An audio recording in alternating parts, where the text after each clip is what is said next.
All right, let's go ahead and get started. Well, thank you so much, Megan, for joining me tonight. problem. I'm going to let her take it away, but just to kind of lead into an intro, you've been licensed now for what, a year and a half? 2 years. I got my license 2023 Okay. March. So almost yeah. Time flies. Yeah, Industry. time flies. Yeah. So 2 years, 2.5 years. So And you started out as a dual career person, I did. and your intention was always to make real estate full time if it worked out that way? No. No. Okay. My intention when I first got licensed was Flipping houses. and- flipping houses Yeah. and buying real estate for my husband and I. Right. And that did not work.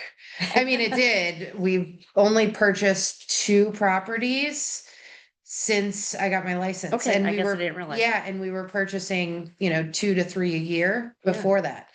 Okay. So, what turned from, hey, I'm just gonna do this a few times a year, turned into me quitting my job. So I had no intentions of quitting my job. I had no intentions of doing this full time, and here we are. Well, we have so many people that, okay, oh, good, we've got a few more on. Hi, guys.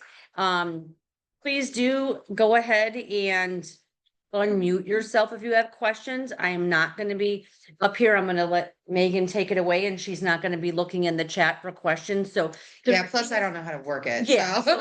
So guys, don't be afraid to unmute and just ask your question. We're not going to be checking the chat. There's my little disclaimer out there. Yeah. So Megan's just gonna kind of launch it and tell us what she does and how you went from being dual career to, being full-time in real estate and what that looks like now. So I'm just gonna get out of the spotlight and let her take it away. All right. All right, so let me get out of the way here and we'll let you get rolling. Okay. Thanks everybody for coming. I really appreciate everybody. I'm usually not in the spotlight, so it's kind of a little weird for me, but so I like Gina said, I have been licensed since 2023 March. Started my career as this was just going to be a little side hustle. It wasn't going to be anything. In February of 2024, I had a large purchase and realized that I could not do this all by myself. And, I couldn't do both careers and work them effectively. And so we made the leap.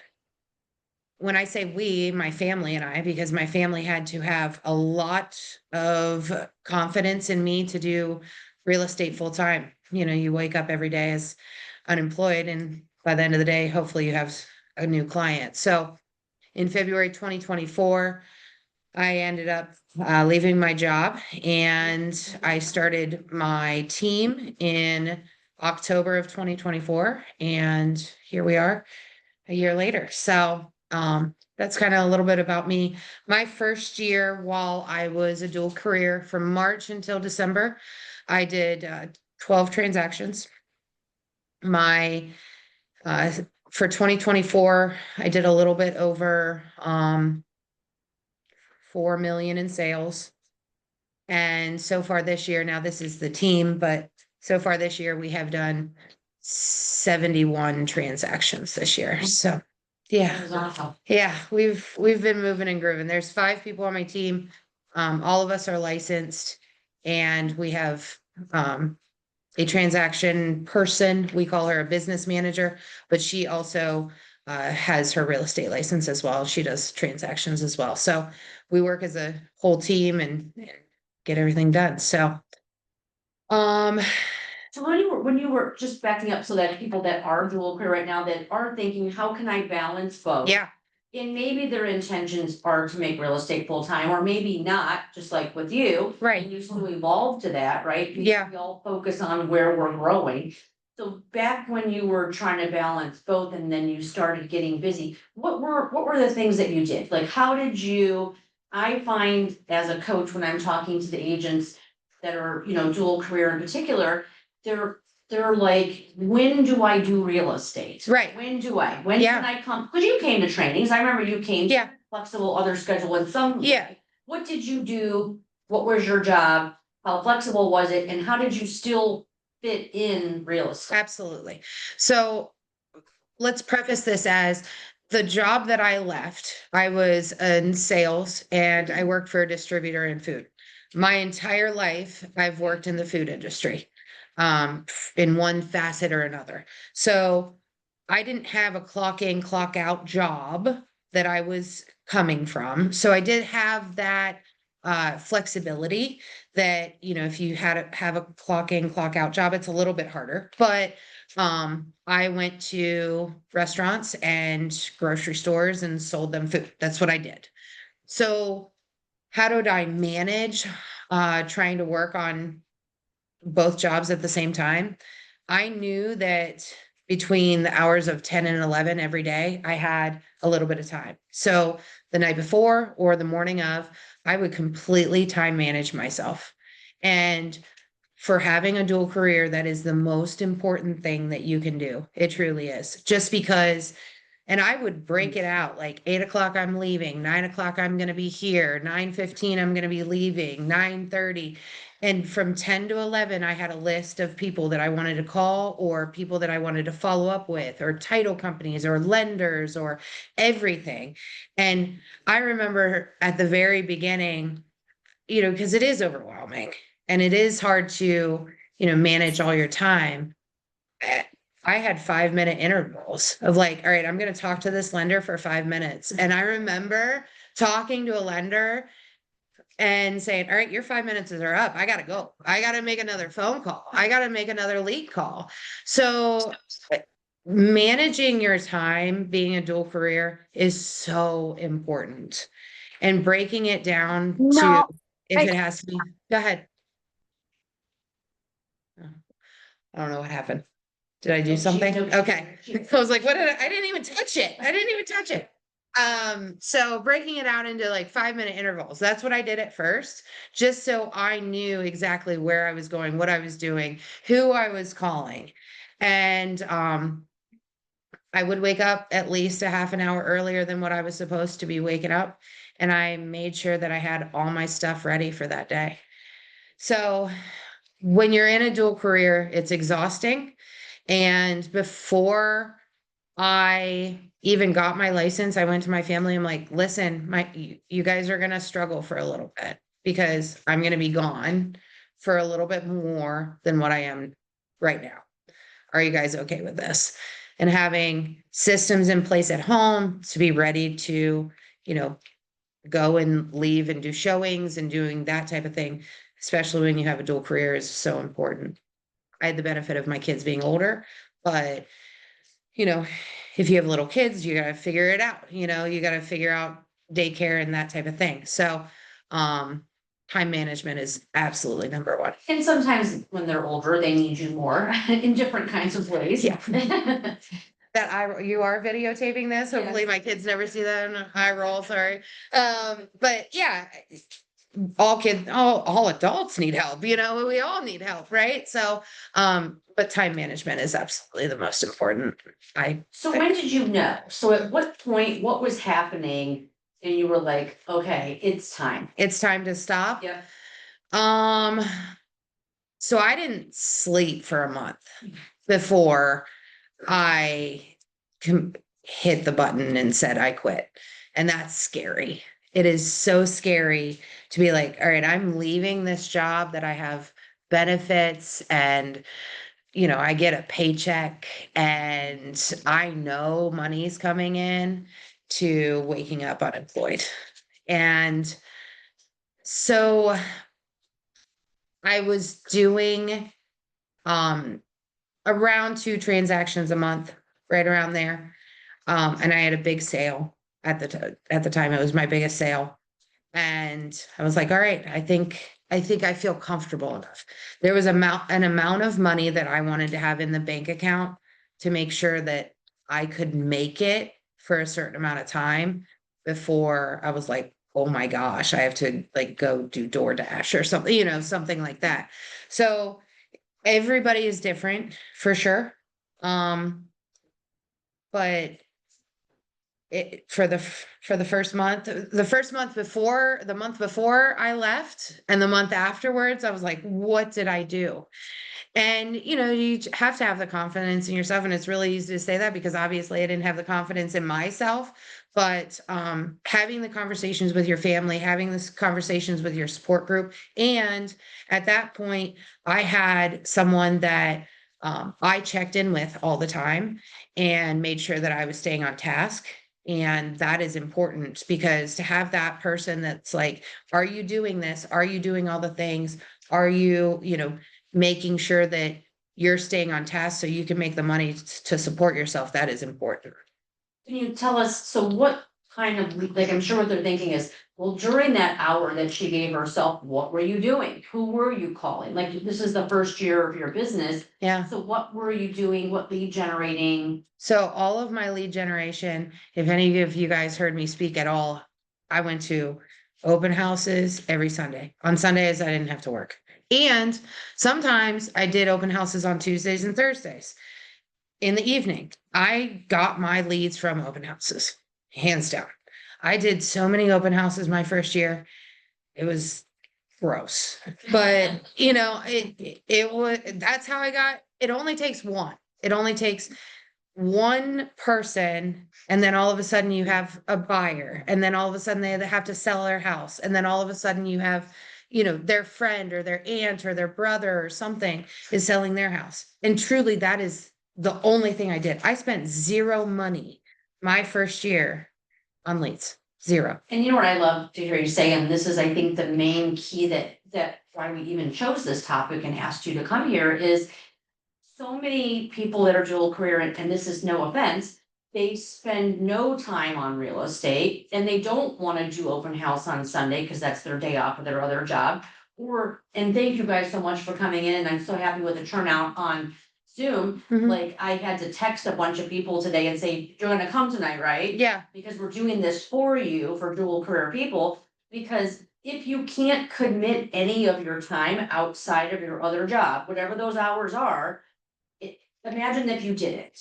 Where Yeah. would you be? Oh, I would still be working, and Jeff and I would probably have purchased a few more homes, but I wouldn't have, my very first sale I got from an open house, they, and people that are brand new, you're gonna text 10 agents before you actually get somebody that will let you do an open house.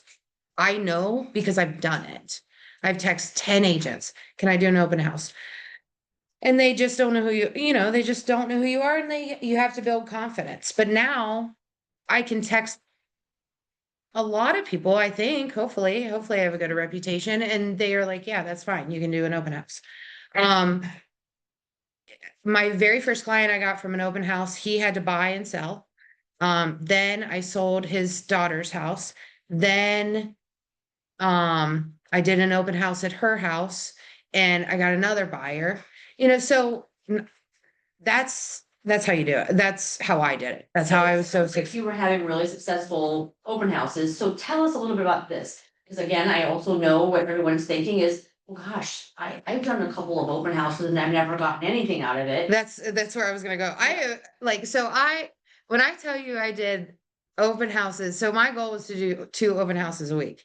And I hated open houses like 3 months in. I hated them. There was 6 open houses in a row that nobody showed up for. I'm like, why am I doing this? This sucks. And then the 7th one, I got a buyer. And they bought a $500,000 house. Yeah.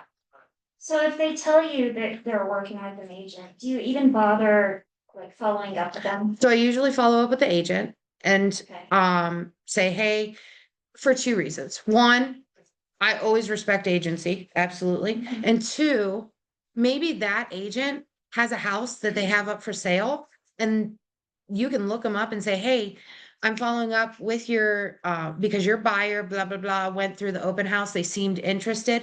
And I saw that you had a house up for sale, and I wanted to see if I could do an open house this weekend. That shows that agent 2 things. One, you value agency, and two, you're following up with people, which means that gives you credit for open houses. Okay.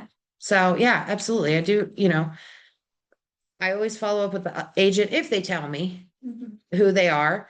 And I always send a text message with people that are not working with an agent that evening, and then I follow up. I usually send them like a house that I think that they'd be interested in Mhm. the next day, and I'm like, hey, I saw this and I was thinking about you guys. Hope you guys are good. You know, like it gives a conversation starter. So do you think, so let's talk about this, because also to answer that question. Most buyers are gonna walk in and say, I'm working with an agent. Not most, but a lot of them are as a way to get you to back off. Mm-hmm. You walk into a store at the mall and they say, how can I help you? Or what are you looking for today? What do we always say? I'm just looking. So it's kind of just a way of saying, put on the brakes and back off. So if they don't, so thank you for saying that, if they don't say who their agent is, I'm gonna say you can pretty much assume that they're not telling the truth, right? So I also don't approach them when they first walk in the door. I just don't. I'm like, hey guys, come on in. Here's some information about the house. If you have any questions, let me know. Please sign in. I said, I always say this. I don't follow you around because it's creepy. So if you have any questions, let me know. And you kind of like break the ice right there because a lot of people have never been to an open house.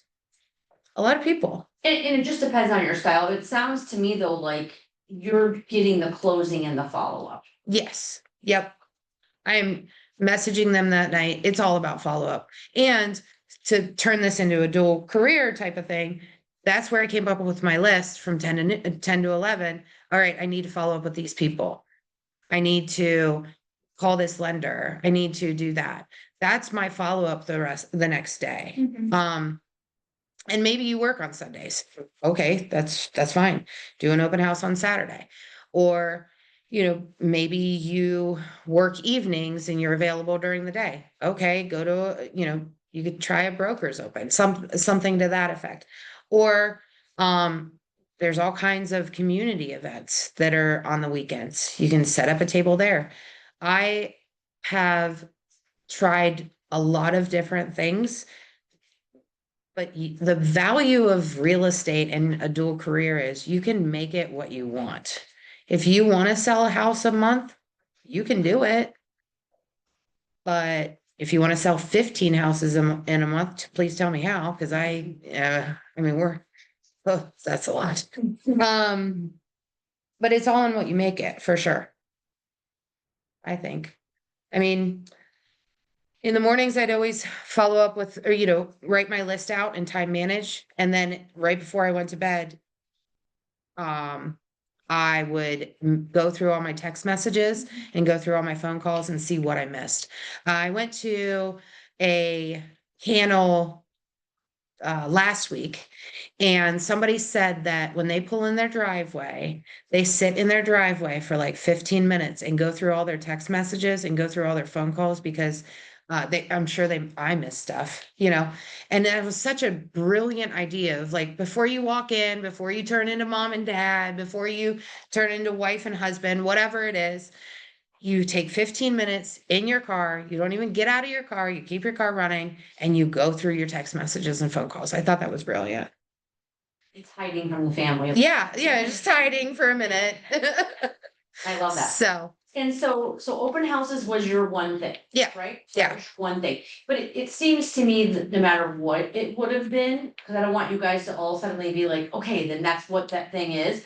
It's because it became the thing for you because of how dedicated you were, but I have a funny feeling if door knocking for sale by owners was your one thing, you would have still succeeded. And I can tell that because you made sure that you had a plan every day of what you were going to do, and you found a place in your time management to make it happen. Yeah. So I hope everybody on this call and in this room has a GPS. And I hope that you've broke it down. And I hope that Gina has gone it over with you. And I hope that you've broke it down by month. Because that's where you're going to be successful, is find the thing that works. I tried door knocking, not my thing. And I've tried a couple other things. But the open house thing worked for me. Now we've switched gears and so it's something different. But when you break it down, your goals, and you break down what you need to achieve your goals by month, it makes it real. So, for example, my GPS for this year was to do 75 houses, to sell 75 houses as a team. Now, it's a team, it's different, but when you think 75 houses, holy moly, that's a lot. I'm gonna try not to cuss on this. Hey, listen. I got a sailor's mouth. That's a lot of houses, right? But if you break it down by quarter, it was 10 the first quarter, 15 this second quarter, 25 the third quarter, and 10, I think if my math is correct. But so then it wasn't so bad. Okay. So if you wanted to sell 12 houses a year, that's one a month. Obviously, January, you're going to be a little bit slower, and that's okay. So right now, it's September 22nd. If you get a buyer today, they're probably moving in December. We've already done our goals. We've already started our goals for next year because buyers that we get just October 1st, sellers that we get October 1st, they could be closing in January. So you have to be ready for 3 months ahead. So that's why I think I was successful with open houses and doing a dual career, because you have to think 3 months ahead and you always have to be prepared. And just very simplistic things like I lived out of my car when I worked because I was a traveling salesperson, right?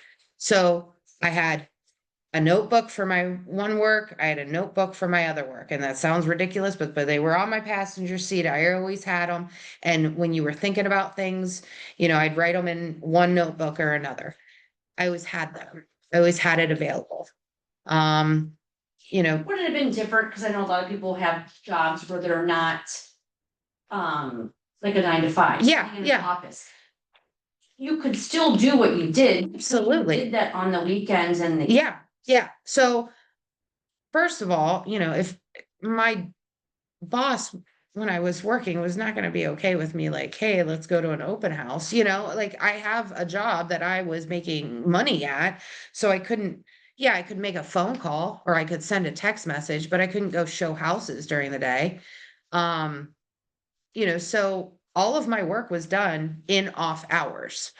So I just really planned accordingly. And yes, if a 9 to 5 job would make it a little bit more difficult, just because I had that openness to make phone calls during the day. But in all reality, how many buyers and sellers do you talk to during the day? You don't. Yeah, they're at work. Yeah. So most of my work was done in the evening. And I was prepared because I had my list and I had my time management. And it is truly all about time management. So what did you do to get people to your open house? Or do you think that you were marketing yourself? So where does the recipe make it great? So like, was that I did great marketing to get people to my open house? Or when people came to my open house, this is what I did? Or it's all in the follow-up? And like, what did that look like? So because I know, again, there are people that are like, I do all this posting and no one ever comes. Like, what kinds of things do you think that helps you with that? So I did post it. I'm not great at social media compared to what my page looks like now. I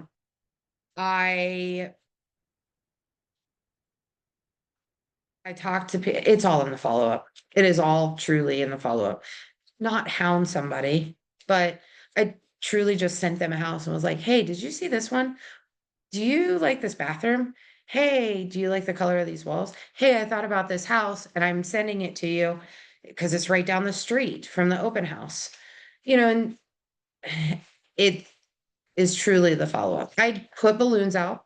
I did a post, but 90% of the people that you're on social media with are either other agents or they're people we've gotten some social media buyers and sellers, but for the most part they're on the websites looking up open houses and they're coming because there's signage out. I usually put about 5 to 10 open house signs out, and I bought just generic open house signs. I know that you don't like that, but I bought generic open house signs when I first Conversation in the chat. when I first started, but I didn't write on them. What I did was I printed it out and laminated them and put Velcro on the back so I could switch them out. When you're first starting, I didn't have a budget for that, so you should use Keller Williams It's stuff. really up to the listing agent, like that's what we Yeah. talked about recently, because I've had those calls from listing agents that said, what the hell is this sign, my sellers, blah, blah, blah. Mhm. So you can do your business however you wanna do your business, but again, that's up to the listing agent Right. to be okay with that. So- Your own listings, have at it. Yeah, so also I thought that open house signs with handwriting were tacky. I don't like them. Yeah. So what I did was I printed them out, I laminated them, I put Velcro on them so I could switch them out.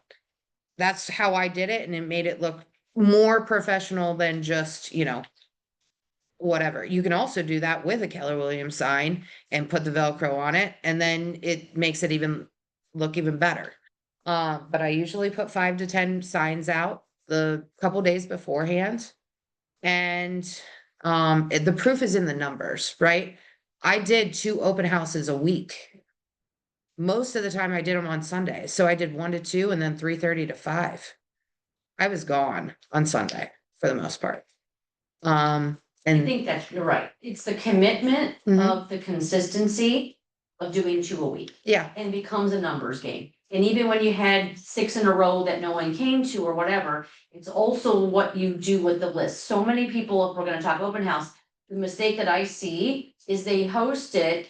They could have a whole house full of people and then they drop the ball with the sign-in sheet. yeah, If you drop the ball with the sign-in sheet, guys, don't host the open, you're wasting your time. yeah, pretty much. Yep. Why bother? Because if you can give business cards all day. People are not gonna, I mean, most of the time, people are not gonna call you. I don't even have business cards on me. Shame on me. But I just don't. I don't carry them. And I don't leave them because they're 42 cents a piece and I'm cheap. So that's really the dual career part of it. I pick something that you're good at and time manage the hell out of yourself. So do you ask people to sign in? Cause I've been saying like, if you don't mind signing in, that'd be great, because the listing agent and the sellers just like to see who all comes through the open house and how many people come. Yeah. And usually they sign in. Yeah. Yeah, Yeah. I don't even, yeah. I make it super simplistic. Mostly that's my style though. I'm a very simplistic person. Hey, here's a sheet of information about the house. If you guys can just sign in for me, that'd be great. Okay. And if they say, I don't want to sign in, okay, fine. Yeah. Like I'm not gonna fight you over it. But most of the time people just do it, like, Yeah. and I have most recently, because the kitchen's usually a little weird, sometimes the kitchens aren't right when you walk in the door. That's where I stick my paper. I put it on a clipboard, and just hand it to them. Not when they right when they walk in the door, because it's overwhelming. Yeah. Like, hey, come in, here's a clipboard, sign your name, and then let me know if you have any questions. Do you give feedback forms for them to fill out, or okay, cause like when I was on the previous team, like they wanted us to use feedback forms, but I just felt like that was just too much homework and. For people, Yeah. and like as they're walking through the house, you're not really paying attention to the house, but they felt obligated to. Yeah. Fill out forms, you know what I So mean? I always have paper for me to jot down notes. And I always say like, so what did you guys think about it? And they're like, well, or they really liked it, right? Mhm. So if they were like, yeah, I don't know, like, you're not gonna hurt my feelings. Like, I would love some feedback, Okay. And you just take their. Yeah, just take some, or like just listen, have a conversation, and then when they leave, jot down some notes. So That's what all. paperwork would you take to your open houses? Like, you said you don't put business cards out, or did you? I mean, I don't hand them out. I don't. Okay. I do take business cards. I take the MLS sheets. There's a flyer on the MLS that makes it look a little bit nicer that you can print out. I usually, depending on how much time I have water, I have cookies for people. And if you can kind of tell if it's gonna be a pretty nice open house or not, like pretty well attended one. So that kind of determines like whether I bring cookies and water and such, but for the most part, I just bring MLS sheets, a sign-in sheet. And it doesn't have to be something super crazy. You don't have to like fill out all of your information. Name, phone number, email. Are you working with somebody? That's it. Um, Do you like print off the property disclosure and let these are available and leads? I do it for my listings now. Sometimes I will. When you get to know agents, you'll know who has binders at their place and who doesn't. If you do any open houses for me, there's gonna be a binder there and it's gonna have all of the information in it. But sometimes, and I'll look over the disclosures as well. Most of the time I have like my iPad and I have it available and I'm like, hey, if you write down your email, I can send you it if they're interested. Okay. Most of the time people don't look at it. So I make things as simplistic as possible. Fill out the form, fill out this very simplistic thing, take your piece of paper and go enjoy the house, go look at the house. Yeah, And I have extra information available if needed. okay. There was an open house in Navarre that we just did, and there was 22 people. I wish Jess was here. 22 people that walked it through. That was aggressive. We did it in 2 hours. That is the most we've ever had in an open house. We got 1 lead from it. So how do you prepare for like how many MLS sheets and stuff you would need? Or I if you usually- could guess. I usually bring like 5 or 7. That's it. So then when you run out, Yeah, you I don't really say. I ran out. This house was really, really busy. Can you imagine this today? So seriously, I'm so sorry, you guys. Why don't you write down your email? I'll send it to you, or Jimmy just text you the MLS so you have it on your phone. Okay. Would that be easier? I'm really sorry I ran out. Then I remember for my first one, there were like 12 people that came through, which I thought was pretty good, but I printed like 20 because I just didn't want, I don't know, I just thought that I needed to have extra just in case. Yeah. So And then some people didn't even like end up wanting to take them with them. Yeah. I threw them away. Right. So it's a waste, right? So I usually print 5 and sometimes I print 3, because it's easier to have that conversation with somebody like, hey, this has been really busy. And so I don't have any more sheets, but I can text it to you. Is that okay? Or, and this is a stupid trick on my sign-in sheet. There's probably 100 Madison, what's her last name? I make it up. Yeah. I make it up. Yes. And I put my mom's phone number down. Be Yeah, some fake Yeah. sign-ins for sure. yeah. I put at least 1, sometimes 2, fake sign-ins because it makes it look like there's a lot of people in there. Yeah, and I'll say this too. We are a monkey see, monkey do Mhm. society. If one person signs in and doesn't give their phone number, I've tested it. Yes, And everybody after that will do the exact same thing. Yep. So like, I make sure that they're all there and I make up a name and make up a phone number and like, for whatever reason, I use my phone number and I just switch a couple numbers because I don't wanna think about it, so it just Yeah. makes it easier. I write my mom's phone number. Yeah. No one's gonna take a phone number off. Yeah, yeah. And then I make a note to myself then sometimes of which ones were fake and were mine, because also this, if someone does by chance not put like their email address, when they leave, I put a fake one in their spot. Yep. And then I have to note to myself that I did that so that I can. I put .net. What, like, there, Oh, good idea. first name, last name, dot, or at, blah, blah, blah, That you know. .net. Cause not many people have .net. So, I do that. And then also, have you guys ever been in an open house and like the first 2 people fill it out correctly and then the next 2 don't fill it out correctly? And then you're like, oh, now I'm like losing out on people. I always have open house, sign-in sheets extra, always. And I'll make up stuff and put it in there. Just so you're right, monkey see, monkey do, here, fill it out, then it gives people, like understanding and like, please fill this out, cause I would like to help you, out of, I don't know. 300, no, I have not done that many. 200 open houses, I don't know. Let's just guess 200 open houses. I have probably got 50 people. Over It's a the, great number, because usually it's about 3%. yeah, So that's a great number. That's like 25%. yeah. And it's truly because you followed up.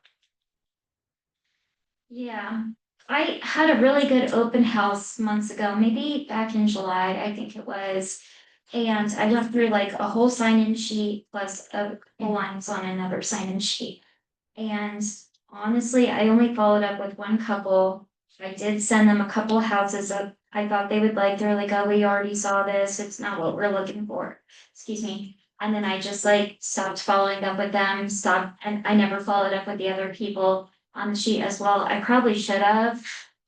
But do you think it would be too late now, like at this point, No. 2 months later? No, Hey, you showed up at my open house a while back in Medina, just No. to see how things are going. so I followed up with somebody last week that I talked to last year at this time. Okay, And I was like, hey, I know that you guys had a tenant that you were moving out, you know.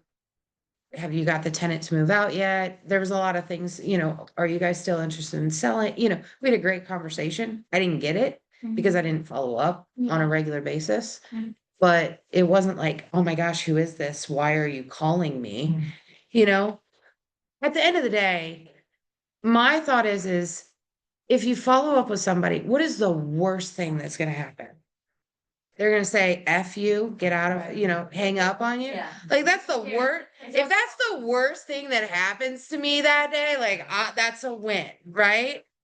Make your, I would do this, to be honest. I would search their name on the tax record and see if they just bought something. Okay. If they just bought something last month and closed, then you probably missed that opportunity. But if they didn't, I would say, hey, I'm following up because you were on a list of the people that I met this summer. And I just wanted to reach back out, like as if it's a mission that I'm doing. I'm following with everybody I met this summer at open houses, and you were on there, and I made me think of you at the house over at, it would help if you knew which house it was, so they can make that connection. I remember, yeah. And then just wondered if you ever bought a house and where you're at with things. And I think you make a perfect point. And I say this all the time about buyers. Sellers, we have to sell ourselves, we're the product. Because we're going to be providing a service. Buyers, I don't think they really care, no offense, guys, if it's you, or you. Mhm. Whoever sent me the house that I'm interested in, that's who I'm gonna work with. So if your follow-up is, hey, I saw this house, it's not exactly like the house that we met you at the open house, but it has this, what you mentioned, Mhm. maybe we should go see it. That's the point. Mhm. And that's probably why you got people to respond, right? Like, is that what you're saying, always? yeah. So I always followed up that evening that evening. I always followed up that evening. Hey, thanks for, coming to the open house. Would love to show you some more houses. Please let me know if you have any questions about that house. Probably they never text me back. The next day, I would like look up kind of a house that they were looking for, or, somebody went into 123 Main Street. There was 2 bedrooms. They really wanted 2.5. So I looked in a perimeter of, 3 miles from 123 Main Street, looked up 3 bathrooms, sent them a house with 3 bedrooms and was like, hey, I was looking at houses this morning. I came across this one, thought you'd be interested. Have you seen this yet? Let's go check it out tonight. When are you available? So are you texting or emailing them? Texting most of the time. Okay. Yeah, that's what I was gonna ask. I was, Emailing yeah, and getting a response. no, I was texting people most of the time. People don't respond to phone calls for the most part. People respond to text messages. Yeah. And, again, when are you available? Do I have the right email? Because I want to send you over most of the time I would send over like information about the house, disclosures, that type of thing. Hey, or if you guys are really interested in this, I'll send you over the disclosures. Is this the correct email? That, so I made sure that I had their email correct. I made sure that they were getting the text messages. And most of the time, people like to see houses, right? Yeah. People like to walk through houses. People like to be, made like they are the most important person, right? So I will say this. I never during my dual career said they knew I had a job. But I never said, well, I have to go to work, or I have to do this, or I have to take my dog to the vet, or, we were talking about this the other day, whatever. It's always, I have an appointment, I have a meeting, I have a showing. If like, people realized what I was, like I always say, I'm in a meeting. Gina and I were talking about this the other day. I was literally in the middle of Portage Lakes and I was talking to a client on the phone. I was like, hey, I'm getting ready to walk into this showing. I will give you a call back probably around 8:30. Does that sound okay? Yep, that's perfect. I get off the phone. My husband's like, you are such a liar. I'm like, but if I would have said, hey, I'm in the middle of Portage Lakes right now, I can't write this offer. Yeah. It'd been like, you are, Underage. yeah, they're gonna call somebody else. They're gonna think that they are not the most important person. Mhm. So during my dual career, they were always number one. I never took on more than what I could handle. And they never knew, I mean, they knew I worked, but they never knew like, hey, I can't do this because I'm going to work. You know what I mean? Hey, I'm going to a meeting. I'm going into a meeting, but I am available between 10 and 11 tomorrow. Are you available for a phone call? That sounds so much better than, hey, I'm at work. And it makes it sound like you know what you're doing, you're busy. Yeah. People hire you. Yeah. You like, you know. And most of the time, like my social media always has like, for sales, just sold, blah, blah, blah.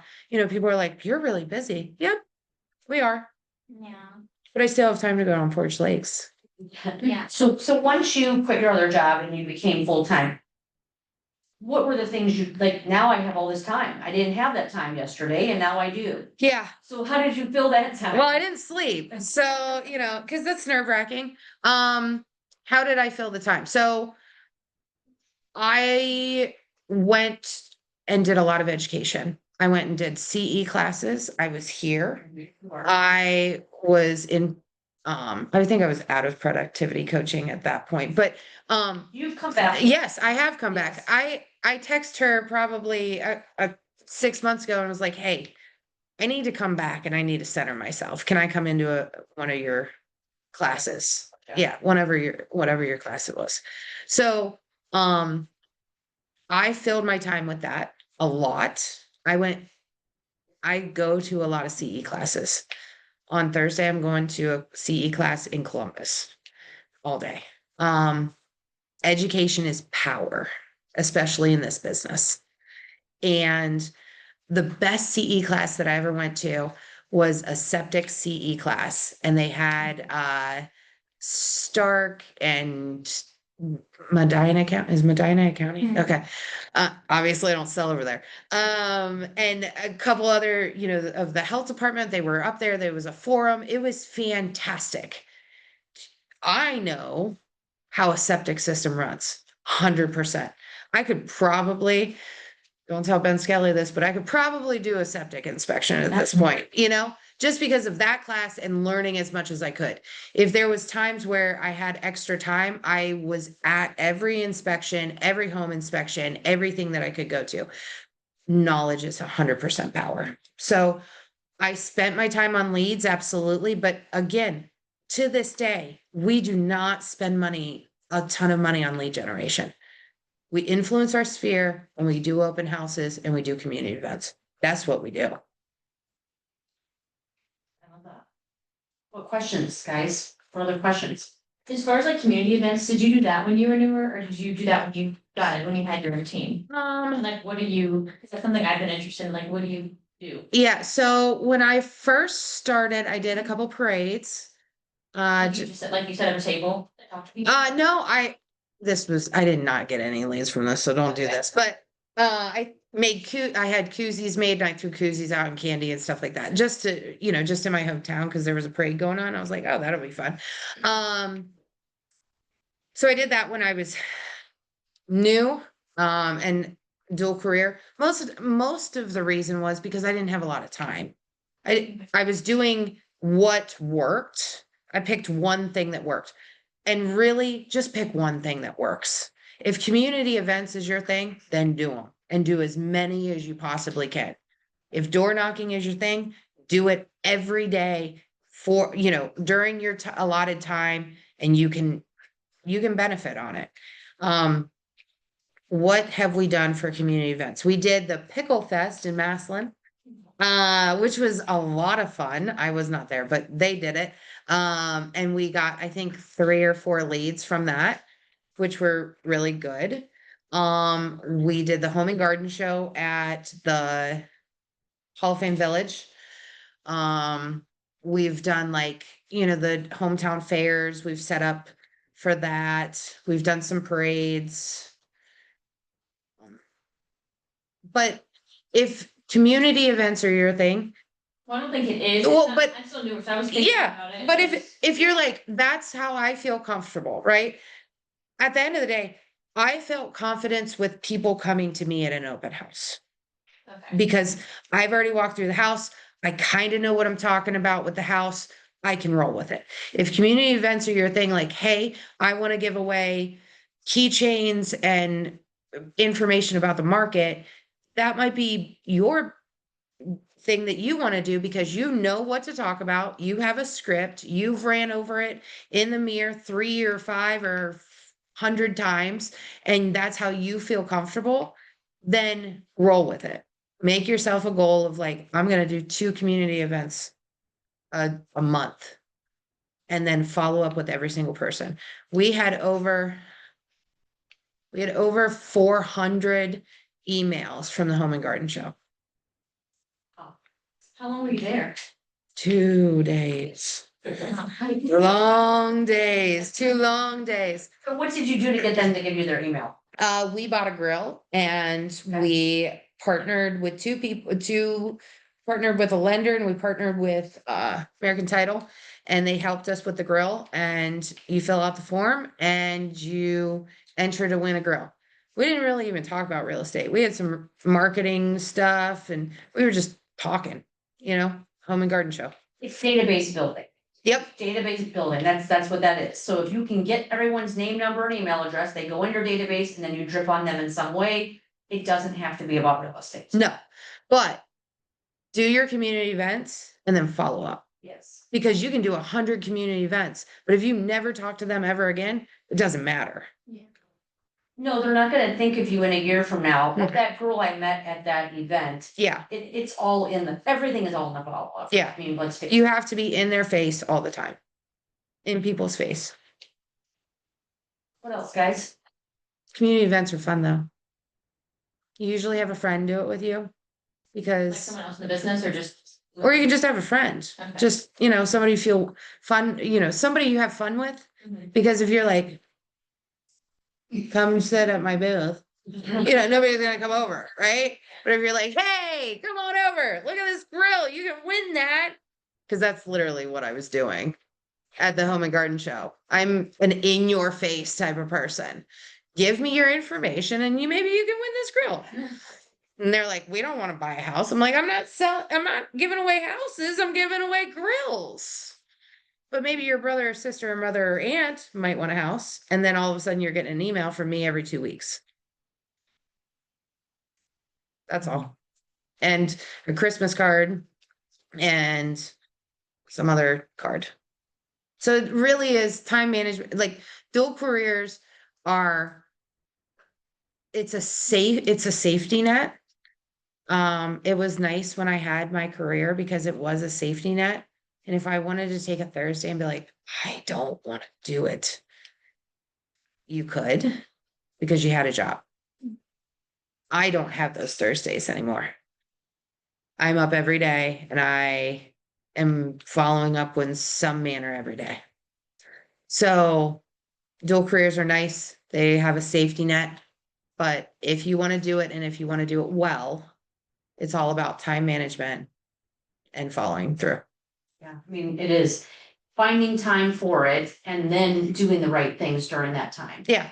So I love it. And I really believe it could be anything. Your source of business, just like you're saying, could be events or it could be open house or whatever it is. You just have to keep doing it. Yeah. People often give up. How many in a row did you say no? I went to 6 Yeah, and I wanted to give up. yes. And I'm like, I hate Keep going after like the third when you had no one come through. because I was like, I'm not losing. I'm very competitive. And I'm like, I will get somebody, and so then what I started doing was So I am not huge on social media, like, I was And- just about and- to ask and that, okay. to be honest with you, like, you get clients on social media, yes, but you get recognition, and so I focused on things that I could control, right? I can control an open house. I can control the signage that I put in front of the open house. That's how I worked, and I could control the follow-up from it. But, so I brought my additional list to my open house. I had my list from every day from 10 to 11. So then I brought in an additional list of like, all right, this is what I can do during the hour and a half open house that I might not have anybody at. These are things that don't need to be done today, but it's hey, I want to get these things done. Yeah, when I used to do open house, which hasn't been for a decade, and I never wanna do it again. I like them. But same thing though, that's because I did them every Sunday for 17 years. Yeah. Every Saturday and Sunday. for Yeah. 17 years. See, I won't do open houses on Saturday, but right now the Browns play on Sunday. I don't know anything about football, but I do look up the schedule. So you gotta work it around that, and you gotta work it around Thursday night football and whatever. So, yeah, and college football's on Saturday. So I did work it around that, and that's when I started doing open houses on Tuesday nights. And I've done open houses on Friday nights. I've done open houses every day. Because that's what worked. I mean, and don't you guys feel it, like, it doesn't matter what it would have been for you, you would have found the success because you weren't going to give up. No, you have to aggressively get with whatever you're doing. Mhm. Like, you have to live and breathe it for a certain amount of time, and you will see the value in it. If I did door knocking every day, I did it 3 times. I'm like, nope, this ain't it. This ain't it. I did not like it. Oh, and it's not that we're saying don't, like, I hate to say don't push yourself out of your comfort zone, that's not what I'm saying, but if we do things we're good at. Yeah. Do things we like to do. Yeah. So this is your business, it could, like, I always use the example, if I'm opening a restaurant, I get to pick. If it's a pizza joint or a seafood joint or a burger joint, it's my business, I get to pick. So same with your sources of business, if it's not, like, I'm not gonna door knock either, I'm very uncomfortable with that, I feel like. Even when my kids were selling candy, I'd be like, go on, I'll wait here at the curb.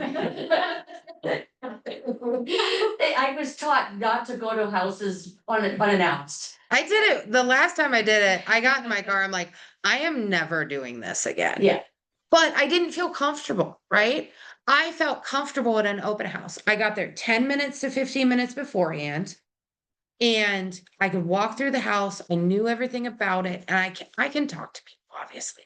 So that's what I felt comfortable with. If you're an introverted person, then pick following up with text messages for community events, or say you work in an office. An office, like, office life is your go-to. Okay, that's fine. And you get an hour lunch. Go to your job and say, hey, can I, buy donuts for my little area? And then the next day, go to another business that has nothing to do with yours. Hey, can I buy donuts for this place? And can I drop them off with some flyers? And then say, hey, HR department, can I get a list of the people that I gave donuts to? Can I just have their emails? They can do that. I don't know. Oh, that'd be cool. But I don't know. Like, Yeah. the answer is always no, unless you ask, right? I was very bold. I've sponsored like a bunch of nonprofit things that I've been a part of, boards and things like that, fundraisers. I had 3 this past month, and every single one I boldly asked for all that. Yeah. So far, no one has actually given me all, but I've been a part of it so that I get some. And if I've met them and talked to them, I've decided I'm just gonna add them. Yeah. I feel like it's like a lot of people, and I It's the haven't been this. told ChatGPT has an abundance of that kind of great information. anyway. And so, like, I might go on ChatGPT and say, find me everyone's email address for this company. That's good. Wait, Boom. if you, I didn't know you do that. Well, if it's on the internet Yeah, somewhere, they yeah. can. It's public information Yeah, it really, that's true, because people put it online. on their websites. Yeah. So like, I guarantee you, I can tell you for sure, I guarantee you, because I just did it with the local schools. I'm looking for an intern or multiple interns, and so I said, these are the colleges in our area and these are the schools in the area. I wanna know who is the person at those schools that would be able to connect me to a junior or senior for an internship program. Go. At university level, And it yeah. spit me out an entire list of every college in our Stark County area, which is, we live in an area with a lot of colleges. And every high school that I mentioned, and I got the person who was in charge of making that connection, and their email address and phone number. Well, and I was at a fundraiser Saturday night where I happened to sit at a table with a lady who like runs some big Jackson group. With kids and their parents and stuff, and she's like, I like your personality, I like you, let's do a fundraiser together, let's do something together. So now I'm like, oh my gosh, how can I use that to benefit, my business and Friend like. request her work on with her. Facebook and then hijack her friends list. Yeah, I mean, she's already gonna have coffee with me and she's very much like, let's do this together and, so I feel like that's a good thing, but it's not an event per se. I'm just trying to think of how I can use it. It can be. So, yeah, anything can be. Yeah, So for a fundraiser, so I mean, if it's an event, I always do a basket to raffle off. uh-huh, I always, and it's all stuff that has my name all over it, or our team name now all over it. I will sponsor some type of thing that's going on during the event. I will get keychains made. For this, we're doing trunk or treat. And we have a coloring contest that on the back of it, here's our Facebook page, here's our Instagram, fill out color the thing, tag us on Instagram. Would you show that to the camera? Yeah, sorry. This, I did not make this. My teammate made this, but just information about us, information about our team, a QR code that, you can tag us and then you get a boo basket, I think. Wait, so before you said you were doing 2 transactions a month, I don't remember, you said at one point in your career, was that like similar in the first year? So my first year I did 12 transactions. Oh, okay. And I got rookie of the year. And And that was all from open houses, or was that like referrals? yeah. My first 12 transactions, they were nobody that I knew. Dang. Not one person. I mean, really, if you own it and you have the confidence in it, you can do it. I can do it. You can do it. For sure. My second year, some people that I knew started using me. And I did just under 5 million. Like, so it was like 4.2, 4.6, something like that. Million. I don't know how many transactions it was. Sorry, I should know that. I don't know my numbers. Yeah. Some people really know it on the dot. Yeah. I just know my first one was 12 because my goal was 6. And I thought I would never do 6. are you competitive like with yourself, or are you always trying to like, So you said you were real competitive?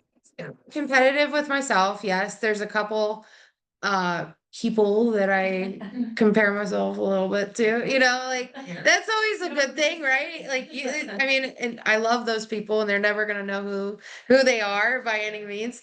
But I'm competitive with myself. I'm competitive with my goals. Yeah. Right? By first quarter, you're supposed to, I'm supposed to have this many transactions done. All right, I did hit this or I did not hit this. If I did not hit this, what am I going to do and how am I going to get even more aggressive next quarter? Do you guys have your goals split out to quarters? Do you guys have your goals split out to months? Do you have what you're going to do to achieve your goals for the month? That's where you start. Because again, 75 transactions this year, I was like, there's no way. That's scary. And then you split it up into quarters, you're like, all right, that's not that bad. All right, then first quarter, we're gonna do this, and this. And this is how we're going to get the leads to get the goal, to achieve the sales, and this is how we're gonna do it. And when you hit your goals, so this is all, this business is fighting with your internal self all the time, right? So when you get the sale, go and get your nails done, or go and get a haircut, or some fancy thing, or, whatever your thing is. Take a picture of it, put it on your refrigerator. Go to a nice dinner. Go to a nice dinner. Yeah. Go and do something that you're celebrating yourself. You have to celebrate the wins just as much as you give yourself a hard time. So on our team, every time we hit our goal for the quarter, we go and do something fun. Like last quarter, we went to like a paint and sip. It was a lot of fun.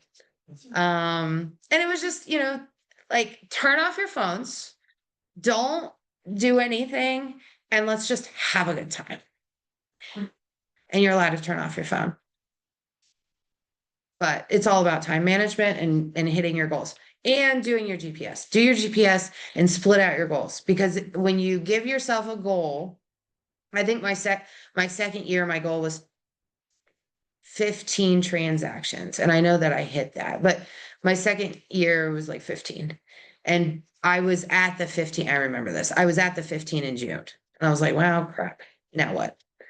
I just don't have to work? No, that's not the way that goes. So let's redo it, Yeah, readjust, figure it out, and keep rolling. and we've been doing the GPS in 90-day cycles now instead of for the whole year. I've been doing that for about a year now. That's like a locker room thing too. Yeah. Because it's just too far away to say, well, I still have 3 more months, or Yeah. I still got, that's 8 months away, so I can not do something today. Yeah. So like 90 days, rinse and repeat over and over again. Yeah. It's more controllable. like Yeah, you said. absolutely. And like I said, you run your transactions 90 days from now. I mean, we're really working like December. That's where we are. So if you guys want to get gifts this Christmas, if you want to give a gift to yourself, or you want to get extra money to, give gifts to other people, that's right now. That's right now. So what are you going to do tomorrow during your hours of your work to think about things? I always had a little thing. I always had a notes on my phone, and I always had like a little pocket little thing, to scratch pad or whatever, just like write down ideas. And there was things that I did that I was like, I'm never doing that again. I always tried things 3 times. I don't remember what else I've done, but I've done other things that I was like, this isn't gonna work. I like the 3 times, that's a good. Yeah. And Yeah. I voice text myself all day long. Yeah. So like that's just, I have a running conversation with myself all day long. Yeah. Yeah. And you give yourself ideas, or you're driving in the car, or you're driving to work, or you're thinking about something, or, hey, I need to, what about this? Or, Chat GPT, ways to get new business, or, whatever. There's so many avenues out there. Pick one. Don't pick 7. Pick one and hone in on it and be the best you can be. I mean, that you don't, like, you prefer people coming to you than you like ask people, but like, if you were, like, I don't know, I joined this new, like, I have a new fitness group, and it's a lot, one of the people, it was actually right before I got licensed. She said that her and her husband were looking to buy a house, and then they ended up buying it right before I got licensed. But I just kept thinking, it's just like 30 people in the group, there has to be somebody that, like, if they're not looking to know somebody that is, how do you bring that up without, you know what I mean, like, just directly asking, I don't know. So when did you get your license? July or the middle of June. Okay. So would it be weird for you to text them and say, hey, I got my license in June, and before the end of the year, I want to do 3 more transactions. Does anybody know anybody that might be interested in the mortgage rate drop? Did it drop a little bit? Okay. The mortgage rate drop that happened last week. I don't have their phone numbers, because I have been doing that. That's been one of my ways that I've been getting referrals, is just texting everybody my contacts. Mhm. And that's how I got my. Face to first listing. face, and But what just I like could do talking is, to them, I mean. here's the key with that. Hey, what do you do for a living? And guess what, then they ask you.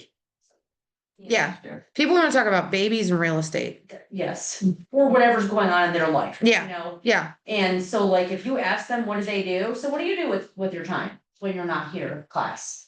Yeah. And then they're gonna say, what do you do? Like, they just do. Cause I get frustrated when I feel like there's like I have an opportunity in front of me and then I pass it up because I don't know what to do. with Also it. this, start wearing Keller Williams gear. That's Yeah. what you have. The way I go, Yeah, or name tag What- grocery store. They sell like shirts here or something, where do you? Well, not here, but like, you can have them made, or you can buy them on, you can go That's when into. you first started. You do, you get a t-shirt when you first started. Oh, I had the black. I didn't get a t-shirt. I didn't either, they started doing that recently. Let's just. Very serious. I have a girl that does t-shirts too. It just, you can order it with just, you can go on Amazon and put the logo in and get it, like. So I thought when you said a group, I thought you meant like a group message. So, yeah. Oh, like I would work. Yeah, yeah. So she's absolutely right. People want to talk about, oh, what do you do for a living? Or, hey, what do you know, whatever. That I'm in real estate. Oh, where at? That's usually the second question. The state of Ohio, you know, so I'll go wherever, you know. And I always say, like, hey, did you see, you know, wherever your place is, say it's in North Canton, hey, did you see this place down the road? Like, isn't this amazing?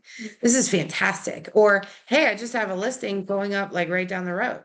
Or, you know, I'm doing an open house this weekend. It's right down the road. And then that gets people started looking, oh, well, I looked on Zillow last night and did you see this house? Or, you know. Anything related to real estate, you just start talking about, people want to talk about it. Mhm. And then in the Google Drive in the scripts, there's I have a goal script, which is basically what you were saying. And that's something that you can, it's typically geared for on the telephone when you're calling someone. But like, you could do that in a conversation with anybody. Hey, I have a goal to sell 3 houses before the end of the year. And do you know of anybody who's thinking about buying or selling a house? Like, it's just as simple as that. There is a chat. Oh, I get shocked. Okay. never mind. It's just, yeah. Anybody on Zoom have any questions? I know that we are running out of time here. You guys have been quiet on Zoom, so please feel free to unmute yourself and tell us what you got. If anything. I was like, I'm talking. I have a quick question. Awesome. So I just shadowed my first open house this weekend and I have a couple leads and I texted them today. They both read my message and did not respond. I'm going to follow up in a couple of days. Do you think that it'd be better to say something along the lines of, let's go see other houses, or should I mention the house that we went to at the open house? I just had like a price drop of 5,000. Do I throw that in there? Both, one or the other, none? So every message needs to be completely personal, right? So you had a personal experience with that person at the open house and you need to make it more personable when you're texting them. So you probably sent out like just a general message, hey, thanks for coming to the open house. You know, what did you think or what did you see or whatever? Think about the people that you have the leads from, right? So did they go through it quickly? Did they seem not interested? Body language is huge. Or did they seem that like they wanted to be chatty? If they didn't seem like they were interested at all, I would truly just send them another house and say, hey, I know that you were looking for this. I saw this come up right down the road. Are you guys available tonight, tomorrow night, that type of thing, to go see it? And usually you get a message back. I usually send 7 text messages before I kind of give up, which is a lot. But I don't send them. I don't usually call. People don't respond to calls. Sometimes they do, but for the most part, I'm sending text messages. And I'm not texting them every day for 7 days, but it's once every couple days. So I would definitely send them a message like the people that were kind of not interested, right? hey, there's this house. I saw it just come up. It's right down the road. It's kind of what you're looking for. Would you be interested in looking at it tonight or tomorrow night? The people that seemed interested in the house, body language, kind of lingering, kind of saying, oh, our furniture could fit here or there. Those people either are very interested in the house or they're, just kicking tires. But those types of people, I would say, hey, there was a price drop of $5,000. Would you guys like to schedule a private showing just to get back into the house? Maybe do some measurements, see if your furniture would fit, that type of thing. I'm available tonight or tomorrow night. I always follow up with, I'm available tonight or tomorrow night between this time and this time, because it kind of seems like, hey, I'm allotting this amount of time for you. Please get back with me. And that always seems to help. And never say, hey, I'm just following up. No, Nobody wants to hear that. That's a generic, hey, thanks for coming, I'm following up. yeah. Like, rarely does anyone respond to that. Yeah, my initial message when people don't seem interested, hey, thanks for coming to the open house. I appreciate the feedback. I know that probably wasn't your house, but if you see any houses over the weekend that you want to check out, I'm available all day on Saturday. Let's schedule some showings. I love to go see houses. I love to spend, Do you send them like a digital business card too in your text message? You don't, no. just like as a reminder of what you would like? No, I send them, hey, this is Megan from the open house. Thanks for attending. Thanks for your feedback from the open house. I'm available this weekend. There's a couple houses that just came up. Did you want me to send them to you? I don't send a digital business card, but in all reality, that's what works for me. If you feel more comfortable with sending them a digital business card, sending them a picture of yourself, sending that stuff, then do that. So, yeah, I was having a hard time with text messages even, because people either thought I was AI or they just like felt like it was too salesy, even though I tried to make it super, personable. and Yeah. Human-like. Yeah. But I felt like, what am I doing wrong? I'm sending my digital business card and then like a little paragraph like, hey, this is Heba from whatever, and we spoke about this, and I did say I was just following up to see, where you're at, how are things going. I'll be honest, and I just got one earlier today, and I don't know what it was for, invitation to some training. Oh, I got that too. I didn't read it. It's same thing, I didn't read it. Yeah. Business card, and immediately I knew it was some kind of junk mail, and I completely ignored it, and later I'll go back and delete it. So that makes me feel too businessy as a consumer. Okay. That's why I also don't, I'm not saying it doesn't work for some people, like you're saying, but I wouldn't do that, cause that makes me feel like it's too businessy. I think it needs to be more personal, but you use their name. Yeah. For sure, and I would remind them of what house you met them at. I really enjoyed meeting you at. And I saw 5 other houses, wouldn't that be nice? 3 other houses that came on the market that are similar to that one. And I'm available this day and time, I'd love to show those to you. Like, it's about that, but also this, guys, and Jake, to answer your question too, it's a numbers game. You have to talk to 100 people to get typically 5 of them to respond to you. That's the odds. So keep in mind this. Have a goal for everything that you're doing, not just for the quarter, not just for the week, for the day. And each thing, if you know the expectation of, what am I trying to achieve, but also what the realistic return is, you won't be disappointed. I always use the example, somebody who sells a lot of houses, when she was new, she was like, I can't even believe it. I sent 300 mailings out to Monticello because I sold a listing in there and not one person called me. And I'm never doing that again. I was like, so you really thought something? Like, really?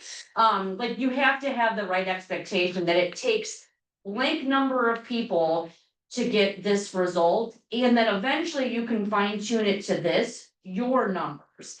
Your numbers are different than your numbers, depending on what thing you're doing. And then you can start to be able to know, okay, my return on my investment for my time, my goals next year is to do this, because you get a 25% return on your follow-up from open houses, but maybe I get a 2% return. Right. And it could be a conversion problem. It could be a scripting problem. It could be, maybe I didn't make the kind of impression on them at the open house that I wanted to. we have to remember this. Like, I don't wanna work with every damn salesperson I meet out there in the world. Like, if I go to the store, I don't want that furniture lady calling me back 25 times. Or if I have 3 car dealerships, doesn't mean I'm buying a car, and I will damn well pick the product I want from who I want to buy it from. They're not obligated to you just because you met them Yeah. one time. So you have to figure out, is it a conversion problem? Is it a follow-up problem? Or where am I not getting the results I'm looking for? Yeah, So I would say, first off, I would do my script in the mirror so you can see your face. I like that. You can look at yourself in the face or in the mirror at your face, because if you don't feel comfortable with your scripting, it's never gonna work. Secondly, I had a boss that told me this a long time ago. If you ever feel overwhelmed, it's because you're not organized. So stop, get yourself organized, and then come back and be ready. And third, I had another boss tell me this one time, don't celebrate your wins, absolutely, but don't gauge yourself on your yeses, gauge yourself on your nos. So in my previous career, I wouldn't, when I would like go out and cold call, and you want to talk about cold calling, this is cold calling, like selling to restaurants. I would not go home until I had 10 no's. So start your day and say, I'm gonna get 10 no's today. I'm not stopping until I get 10 no's. There's a whole book called Go for No.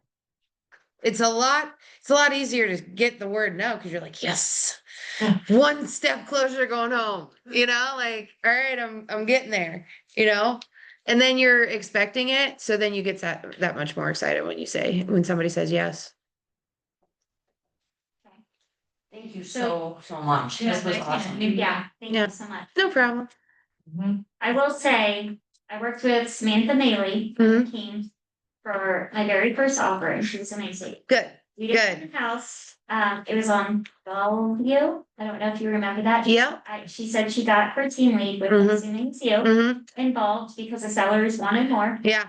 even though I think we offered more than what they were asking, or maybe asking, for this, right? I can't remember exactly, but I thought it was fair, but yeah, she was great to work with. Good. Awesome. Well, Awesome. Thank you so much for. Yeah. Your day and. No problem. chatting with No us. That problem. was awesome. All right. Have a great day, guys. Guys, thank you, and thank you guys on Yeah. Zoom. Let's see.